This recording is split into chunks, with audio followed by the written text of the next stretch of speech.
하나님 말씀 보겠습니다. 하나님 말씀은 마태복음 15장 21절에서 28절 말씀이 되겠습니다. 우리 다 같이 말씀을 봉독하겠습니다.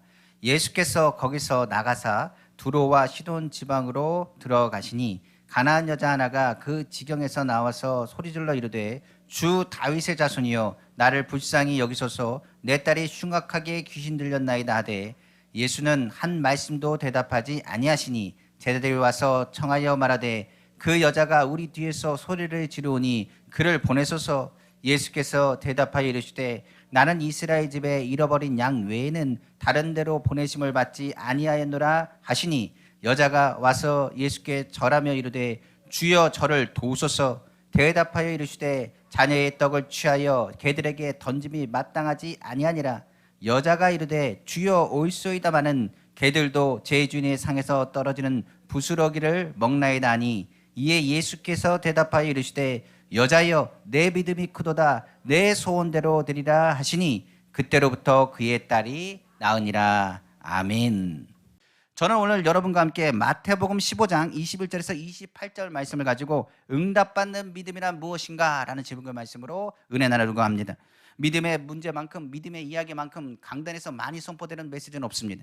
그런데 믿음이 무엇이냐고 물어본다면 믿음을 정확히 무엇이라고 말하는 사람은 그렇게 많지 않습니다. 수많은 사람들은 이렇게 얘기합니다. 저는 믿습니다. 저는 하나님께 기도했습니다. 그런데 왜 나의 믿음을 보아주시고 응답해 주셨는데 하나님께서는 왜 나의 기도에 응답하지 않습니까? 이야기하는 사람만 많이 있습니다. 그러다 보니 기도하고 나는 하나님 믿습니다. 하나님 의지하고 하나님 바라봅니다. 하나님 나에게 왜 응답이 없습니까? 그것에 의해서 불평하거나 원망하거나 기도 응답이 없을 때 굉장한 낙심하는 성도들의 모습도 저도 많이 봤습니다. 그럼 왜 믿음을 갖고 기도했는데도 불구하고 응답받지 못하는 것일까요? 왜 응답받는 믿음이라는 것이 따로 있는 것인지를 우리는 묻게 되는 것입니다. 그러나 오늘 먼저 본문을 나누기 전에 이야기하고 싶은 얘기가 있습니다. 하나님이 바라보는 믿음이 다른 개념으로 우리는 이해해야 된다는 것입니다. 우리가 아는 것처럼 우리가 아는 내가 하나님 믿습니다는 그 믿음이 있는 반면에 하나님이 인정하는 믿음이 분리해서 설명해야 된다는 사실입니다. 그러니까 우리는 믿습니다. 그러나 우리의 믿음으로 응답되는 것이 아닙니다. 응답의 주체는 누가 있느냐? 하나님이십니다. 그러니까 하나님께서 그 믿음을 인정하셨을 때 그 믿음에 대한 응답이 있는 것입니다. 그래서 우리가 하나님 믿습니다 한다고 해서 응답되는 것이 아니라 하나님이 그 믿음을 보시고 그 믿음에 합당한 은혜 가운데 인정되었을 때 비로소 응답이 되는 것입니다. 그러므로 하나님이 인정하는 믿음, 응답의 주체가 하나님이시며 오늘 응답받는 믿음, 하나님께서 원하시는 믿음, 하나님이 인정하시는 믿음이 무엇인지를 오늘 말씀 속에서 깨닫는 귀한 시간 되길 간절히 원합니다. 이를 통해서 우리의 기도가 그냥 기도가 아니라 응답받는 믿음을 소유한 기도가 되길 원하고 기도했을 때 하나님의 역사 하나님의 은혜를 체험하게 되시기를 다시 한번 주님의 이름으로 축원합니다.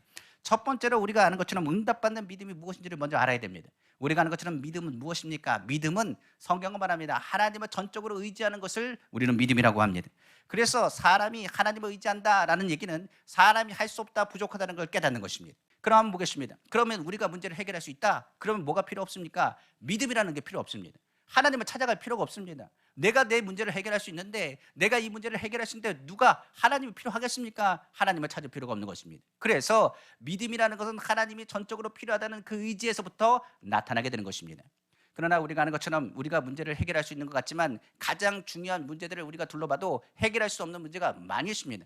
예를 들어서 죄의 문제를 우리가 해결할 수 있습니까? 죄의 문제 우리가 해결할 수 없습니다. 죽음의 문제를 해결할 수 있습니까? 이 자리에서 죽음의 문제를 해결할 수 있는 사람은 없을 것입니다. 영에 대한 것을 이야기할 수 있겠습니까? 영에 대한 문제에 대해서 누군가가 해결할 수 있느냐? 이 자리에 해결할 수 있는 사람은 없다는 것입니다. 인간의 지식으로 그리고 인간의 과학적인 능력으로 이 영생에 대한 문제가 해결됩니까? 하나님 나라에 대한 것을 이해할 수가 있습니까? 그 모든 것은 이해할 수도 없고 납득할 수도 없는 것입니다. 그래서 우리에게 누가 필요하다는 것을 아느냐? 하나님 말씀을 피고 우리가 하나님 말씀을 묵상하면서 깨닫는 것은 예수님이 필요하구나. 우리는 하나님이 필요하구나. 하나님을 전적으로 의지해야 되는구나. 주님의 역사하지 않으면 안 되는구나. 주 예수 그리스도의 보혈을 의지해야 되는구나. 죄의 문제가 청산돼야 되는구나. 하나님 나라를 바라봐야 되는구나. 우리는 주님이 필요하다는 것을 깨닫게 되는 것입니다. 그래서 믿음이라는 것은 우리가 아는 것처럼 내가 할 수 없고 오직 하나님만이 하신다는 것, 그것을 고백하는 것입니다. 그러다 보니까 우리가 믿음에 대한 부분을 얘기했을 때 단순히 우리가 사는 것, 우리가 얘기하는 죄가 죽음의 문제만이 아닙니다. 병들었을 때 아니면 사업의 문이 닫혔을 때, 내가 안간 힘을 써도 일이 해결되지 않았을 때, 그때 또한 믿음을 보이게 된 것입니다. 하나님, 내 능력으로 안 됩니다. 내 몸에 있는 육체의 질병을 어떻게 해결할 수 없습니다. 지금 상황이 어렵습니다. 주님 도와주셔야 됩니다라고 외치게 되는 것입니다. 이것을 뭐라고 하느냐? 바로 믿음이라고 이야기하는 것입니다. 그럼 이 부르짖는 믿음, 내가 하나님을 전적으로 의지했을 때 그러면 그것이 응답되느냐라고 이해한다면 그건 또 다른 문제입니다. 우리가 하는 것처럼 믿음이라는 것 아까 얘기했지만 내 편에서의 믿음입니다. 하나님 나 믿습니다라는 것은 나의 믿음이라는 얘기입니다. 응답의 주체는 누구라고요? 하나님이라고 말했습니다. 그러면 여기서 중요한 것이 있습니다. 응답받는 믿음이라는 것은 내가 나의 믿음이 무엇이 되었을 때, 하나님의 영광이 되었을 때 그것에 대해서 이야기할 수 있습니다. 다시 한번 얘기한다면 내가 하나님 의지합니다, 그것을 믿음이라고 얘기하지만 그 믿음이 있다 할지라도 응답되는 것이 아니라, 응답받는 믿음이라는 것은 그 응답의 이유가 내가 아니라 하나님의 영광에 있다는 사실입니다.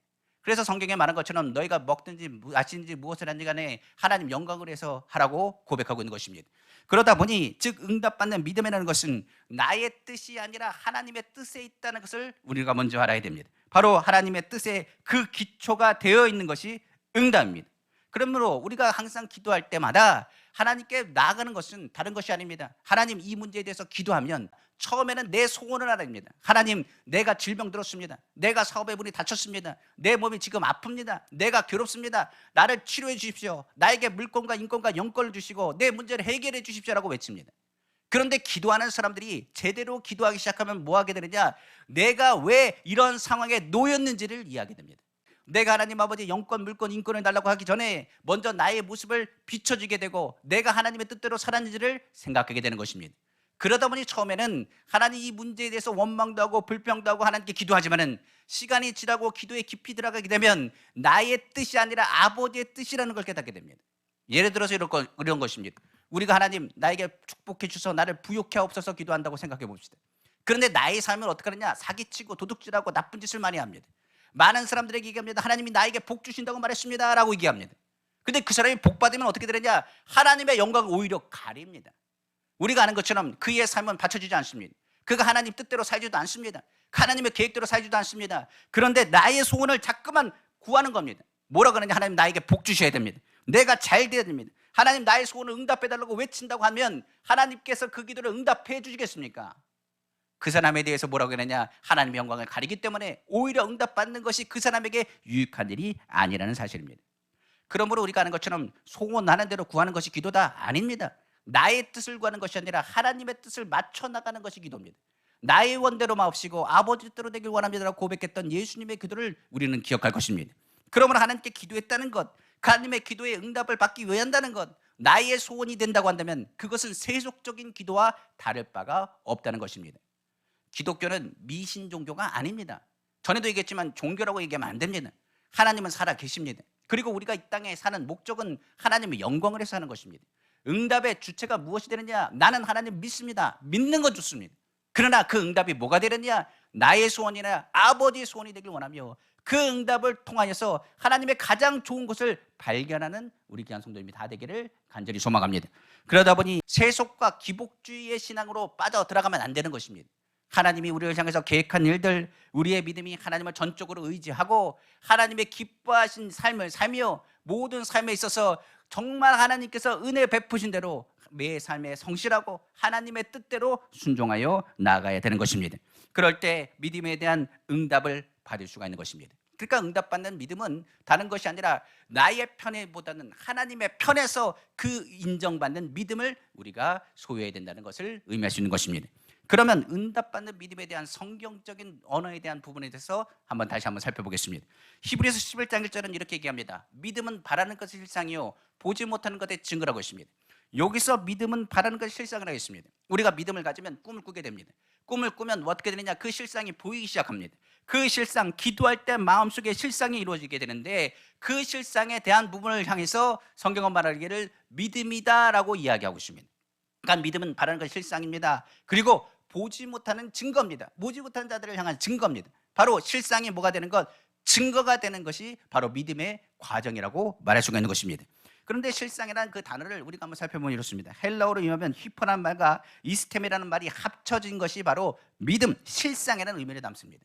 그러니까 실상이란 말, 히포라는 말은 밑에 있는 것, 이스테미는 뜻은 받친다는 뜻입니다. 그러니까 한마디로 말해서 믿음은 바로 바라는 것의 받침대라는 의미입니다.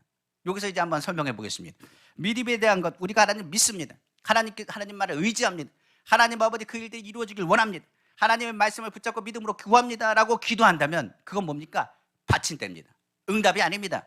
내가 하나님을 향하고 하나님을 의지하고 기도하는 것, 그것을 실상을 바라보고 하나님의 역사를 이루도록 구하는 기도의 외침은 뭐라고요? 받침대를 준비했다라고 얘기합니다. 한마디로 얘기하면 그릇이 준비됐다는 것을 의미합니다. 그러니까 이 사람들은 이것을 응답으로 착각을 합니다. 그러니까 믿음에 대한 응답은 무엇을 얘기하느냐? 우리 편에서는 받침대가 준비되어 있는 것이고 응답을 담아주시는 주체는 누구라? 하나님이신데 그 믿음이 뭐하도록 너희의 믿음이 흔들린지 견고한지를 바라보시고 그것이 인정되었을 때 그 가운데 하나님께서 이루었다, 내가 응답하겠다는 레마의 음성과 말씀을 주실 때 그것이 뭐가 되느냐? 증거가 되고 응답받는 믿음으로 나타나게 되는 것입니다. 그래서 성경에 말하기를 부르짖는 기도, 우리가 하나님 받침대와 같은 기도, 그 기도의 의미는 뭐라고요? 다른 것이 아닙니다. 예비적인 준비된 믿음이라고 얘기합니다. 그러니까 이 예비된 믿음을 가지고 우리는 하나님께 부르짖어 기도하며 하나님의 응답이 이루어지도록 바라보게 되는 것입니다. 그럼 이 믿음을 가지고 무엇을 하느냐? 계속적으로 주님의 음성을 듣는 것입니다. 성경 한번 보겠습니다. 로마서 10장 17절에 그러므로 믿음은 들음에서 나며 들음은 그리스도의 말씀으로 말미암느니라고 말씀하고 있습니다. 그럼 다시 한번 설명해 보겠습니다. 이 부분을 좀 설명하려면 우리가 이 부분에 대한 부분들을 좀 이해하셔야 됩니다. 예를 들어서 이렇게 설명하면 좋을 것 같습니다. 예를 들어서 어떤 사람이 건축을 맡겼습니다. 설계를 맡겼습니다. 그러면 그 설계를 맡긴 사람이 받아서 뭘 하느냐? 설계 도면을 만듭니다. 그 설계 도면을 만들면 작업이 들어가기 전에, 삽을 푸기 전에, 무엇하기 전에 설계 도면을 가져서 누구에게요? 그 건축하는 사람, 그것을 만들려는 주인 된 사람에게 그것을 보여줍니다. 그럼 그 설계 도면을 받아볼 겁니다. 받아보면 그 사람은 뭐 하느냐? 이 부분 이렇게 고쳐주시고 저렇게 고쳐주시라고 부탁할 겁니다. 그리고 이 자재는 이걸 써야 되고 이 부분은 이렇게 수정했으면 좋겠습니다라고 이야기할 겁니다. 그 설계 도면을 수정하는 동안에는 건설하는 건축물이 올라가지 않습니다. 작업은 언제 들어가느냐? 땅을 사고 그 가운데 설계 도면이 나와야 비로소 삽을 푸고 그 가운데 건물이 들어서는 것입니다. 계속적으로 수정하고 그 고쳐 나가면서 그 뜻에 맞았을 때 비로소 어떻게 하느냐? 건축하려는 사람이 오케이 사인이 들어갔을 때 비로소 작업이 들어가는 것입니다. 바로 믿음도 그렇습니다. 우리가 가지고 있는 믿음 뭐라고요? 설계 도면과 같습니다. 내가 꿈꾸는 그 실상은 하나님 이렇게 됐으면 좋겠습니다라는 설계 도면을 비춰주는 것입니다. 그런데 하나님이 보시기에는 뭐하느냐? 이거 가지고는 하나님 성공하는 설계 도면으로서 그 작업이 만들어질 수 없다고 말합니다. 그래서 계속 뭐 하기로 하느냐? 우리가 기도하면서 하나님과의 말씀 속에서 그 하나씩을 수정해 나가는 것입니다. 수정해 나가다 보면 어느 때가 되면 주인의 마음에 흡족하여 오케이 하면 그때부터 뭐가 되느냐? 그때부터 작업이 들어가기 시작하는 것입니다. 그러니까 믿음 안에서 우리가 기도한다는 것은 바로 설계도면을 그리는 것과 똑같습니다. 하나님이 우리에게 꿈을 주셨습니다. 지금 문제에 대한 해결되길 원합니다. 그래서 설계도면을 내놓으면 하나님께서 그 설계도면을 보십니다. 그리고 나서 말씀을 가지고 그 설계도면 하나씩 수정할 때 비로소 오케이 사인이 떨어지면 하나님의 기적의 역사가 우리 삶 가운데 나타나게 되는 것입니다. 그러나 많은 사람들은 아까도 얘기한 것처럼 어디서 멈춰서느냐? 자기가 꺼낸 설계도면을 가지고 나서 그것에서 멈춰섭니다. 그래서 말하기를 하나님은 왜 나에게 응답하지 않습니까? 고치라니까 안 고칩니다. 왜 이것을 안 합니까? 이대로 해야 됩니다라고 우깁니다. 그럼 어떻게 되느냐? 그 응답받는 데 굉장한 시간이 걸립니다. 그래서 보니 철야 기도도 하고 예배도 드리고 부르짖으며 기도하면서 그 다음에 나타나는 게 뭐냐? 회개 기도하면서 하나님 내가 잘못했습니다. 나의 원대로 마으시고 아버지 뜻대로 되길 원합니다. 그 건물은 나를 위한 건물이 아니라 누구의 건물입니까? 건물주가 요청하는 건물인 것을 알아야 됩니다. 그러니까 우리의 응답이 나의 응답이 되면 계획한 대로 진행될 수가 없습니다. 누구의 응답이 되는 것? 주님이 원하시는 뜻대로 개입하셔야 그 기도가 응답이 되고 믿음이 되는 것입니다. 그래서 성경은 말합니다. 우리가 하나님 믿습니다. 하나님 믿습니다. 그러면서 뭐 하느냐? 자신의 삶이 깨끗하지 않고 자신의 삶이 온전하지 않으면 하나님께서 그 설계도면의 모든 부분에서 수정을 요청하실 것입니다. 그래서 우리는 뭐 하는 것이에요? 기도의 과정이 필요한 것입니다. 그래서 믿음은 바라는 것이 실상이요, 보지 못하는 것의 증거라. 그 증거가 되기까지 우리가 뭐 하느냐? 하나님과의 마음을 합쳐서 하나님의 말씀에 믿음의 받침대를 견고하게 세우는 일이 필요하다는 것을 우리는 기억해야 되는 것입니다. 그러면 이 부분을 응답받은 믿음의 실질적인 이야기를 이제 한번 나눠보겠습니다. 오늘 본문은 얘기는 누구 얘기냐? 가나안 여인의 얘기입니다. 우리가 아는 것처럼 마가복음에는 바로 가나안 수로보니게 여인의 믿음에 대해서 이야기하고 응답받는 믿음이 무엇인지를 우리에게 잘 설명해 준 사건이라고 이야기할 수 있습니다. 여기 보면 두로와 시돈에 사는 헬라인이라고 얘기합니다. 가나안 여인이라고 말합니다. 이 여인의 두로와 시돈이 어디 있느냐? 우리가 얘기한다면 그것은 가나안 족속이 있던 곳이요, 그것에 대해서 이야기한다면 이세벨이란 여인의 출신이 어디냐? 두로와 시돈입니다. 그러니까 우상 숭배가 있고 가나안 사람들에 대해서 이스라엘은 어떻게 생각하느냐? 배척하며 이스라엘은 선민이라 생각하고 가나안 사람들은 죄인이요, 하나님의 진노와 진노의 대상으로서 분노의 대상으로 상징하는 것이 바로 가나안 사람입니다. 그런데 이 가나안 여인이 굉장한 염려와 근심을 갖게 되었습니다. 다른 것이 아니었습니다. 그의 딸이 귀신이 들려 정신 이상이 되었기 때문입니다. 그것 때문에 그는 너무나 많은 노력을 했습니다. 수없이 애를 썼습니다. 그런데도 불구하고 자신의 힘으로 안 된다는 걸 깨달았습니다. 아무리 노력해도 안 됩니다. 아마도 자신의 신도 쫓아갔을 것입니다. 자신이 아는 많은 사람들을 의지해서 이해하기도 했을 것입니다. 그런데 그 모든 것이 다 허사였습니다. 딸을 절대로 고칠 수 없다는 그것만을 다시 한번 확인할 뿐이었습니다. 이것에 대한 한계를 부딪혔을 때 그애는 어쩔 수 없이 괴로워하고 있는데, 이런 상황에서 복음의 음성이 들리기 시작했습니다. 하나님의 아들 예수 그리스도 나사렛 예수라는 분이 모든 죄를 사하시며 모든 병을 고치실 뿐만 아니라 모든 귀신을 내어 쫓는다는 이야기를 듣기 시작했습니다. 성령이 그에게 임했다라고 말합니다. 그리고 말하기를 가난한 자를 부욕케 하며 눌린 자를 자유케 하며 귀신 들린 자를 내어 쫓으며 하나님의 평강과 하나님 위로를 주어 은혜의 해를 선포하게 하신다는 그 음성을 그가 복음으로 받아들이게 된 것입니다. 예수님에 대한 소문, 그 가운데 그 마음이 얼마나 뜨거워졌는지 모르겠습니다. 그때부터 언제나서나 예수님만 생각을 했습니다.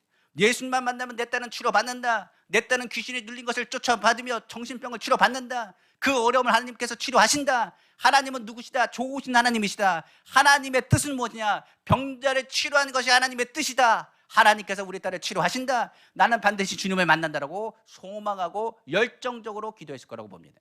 예수님이 그 자리를 지나가기 시작했습니다.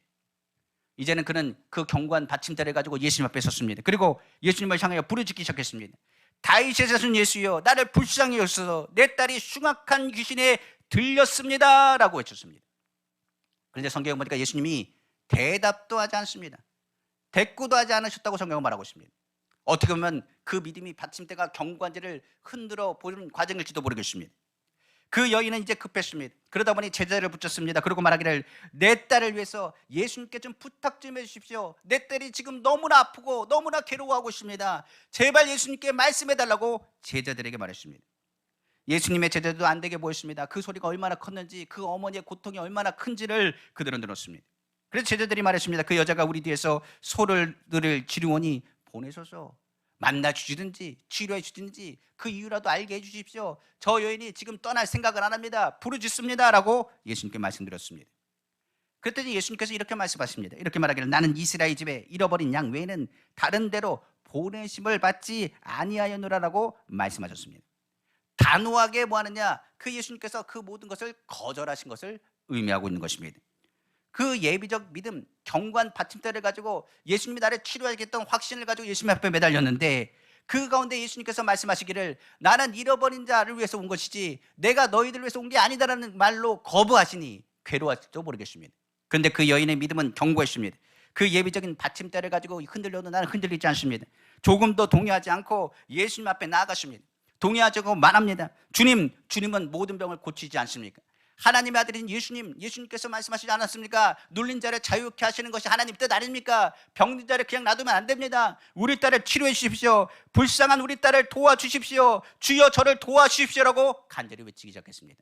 포기하지 않고 기도했을 때 예수님께서 그 여인을 들여다보시면서 오히려 더 냉정하게 말씀하셨습니다. 자녀의 떡을 취하여 개들에게 던짐이 마땅치 아니하다라고 예수님께서 말씀하신 것입니다. 그 여인은 눈물을 흘리면서 예수님을 향해서 이 말에 이렇게 대답했습니다. 주님 옳습니다. 물론 자녀의 떡을 취하여 개에게 줄 수 없습니다. 바로 유대인 당신들은 하나님의 자녀라는 사실을 압니다. 나는 이방인 맞습니다. 여러분들이 나를 볼 때 개 취급하는 것도 맞습니다. 이것을 예수님께서는 유대인이나 선민들을 위해서 오셨고 그들을 위해서 주님이 주시는 떡을 주기 위해서 오신 건 압니다. 저는 이방인 개입니다. 맞습니다. 개에게 그 떡을 주는 것은 마땅치 않은 일입니다. 저도 압니다. 그러나 개들도 자녀들의 상 밑에서 떨어지는 부스러기는 먹습니다. 그러므로 나는 떡을 달라는 것이 아닙니다. 주님, 떨어지는 부스러기 한 조각이라도 주시면 내 딸이 낫겠습니다 라고 말하는 대목입니다. 인간 편에 서서, 우리가 사람 편에 서서 그의 믿음이 얼마나 견고한지를 알 수 있습니다. 그리고 그가 구하는 기도가 하나님의 뜻에 의해서 반드시 치료하시는 확신을 가지고 매달리는 것을 알 수 있습니다. 그의 실상인 받침대는 견고했습니다. 흔들리지 않았습니다. 우리가 아는 것처럼 낭망하지 않았습니다. 낙심하지 않았습니다. 거부를 당해도 낭망하거나 절망하지 않았습니다. 계측을 받으며 천대를 받으면서 불구하고 물러가지 않고 주님께 부르짖어 기도하는 그 여인의 모습을 예수님이 보게 됩니다. 그리고 예수님께서 그 믿음을 인정하십니다. 그리고 감동하시면서 말씀하십니다. 여자여, 내 믿음이 크도다. 내 소원대로 되리라 말씀하셨다고 성경 기록하고 있습니다. 그 여인이 구하는 기도대로 예수님께서 어떻게 하느냐, 그 믿음을 인정하셨습니다. 그리고 내가 허락한다라고 오케이 사인을 내리기 시작한 것입니다.